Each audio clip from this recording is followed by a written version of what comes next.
নমস্কার বন্ধুরা, আজকের এই ভিডিওতে আমরা জানব পশ্চিমবঙ্গে যুবসাথী প্রকল্পের টাকা কোন কোন জেলায় আগে ঢুকতে পারে এবং কবে নাগাদ সবাই টাকা পেতে পারে। অনেকেই কমেন্ট করছেন আমার জেলায় এখনও টাকা ঢোকেনি কেন।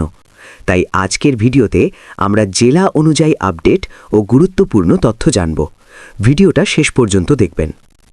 যুবসাথী কি? প্রথমে একটু বলি যুবসাথী প্রকল্প কি। যুবসাথী হল পশ্চিমবঙ্গ সরকারের একটি প্রকল্প যেখানে বেকার যুবক যুবতীদের মাসে ১৫০০ টাকা করে ভাতা দেওয়া হয়। এই প্রকল্পের মূল উদ্দেশ্য হল বেকার যুবকদের আর্থিক সহায়তা করা। এই টাকা সরাসরি ব্যাংক অ্যাকাউন্টে ডিবিটির মাধ্যমে পাঠানো হয়। কোন কোন জেলায় আগে টাকা ঢুকতে পারে?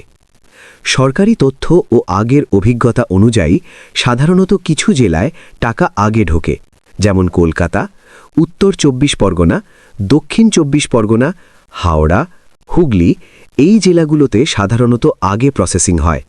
এরপর ধীরে ধীরে টাকা ঢোকে নদিয়া, মুর্শিদাবাদ, বীরভূম, বর্ধমান, মালদা, উত্তর দিনাজপুর, দক্ষিণ দিনাজপুর, আর কিছু সময় পরে টাকা ঢোকে জলপাইগুড়ি, আলিপুরদুয়ার, কোচবিহার, পুরুলিয়া, বাঁকুড়া, পশ্চিম মেদিনীপুর, ঝাড়গ্রাম।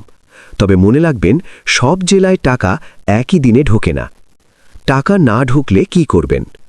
যদি এখনও আপনার অ্যাকাউন্টে টাকা না ঢোকে, তাহলে ব্যাংক অ্যাকাউন্ট চেক করুন, ডিবিটি অ্যাক্টিভ আছে কিনা দেখুন, আবেদন স্ট্যাটাস চেক করুন।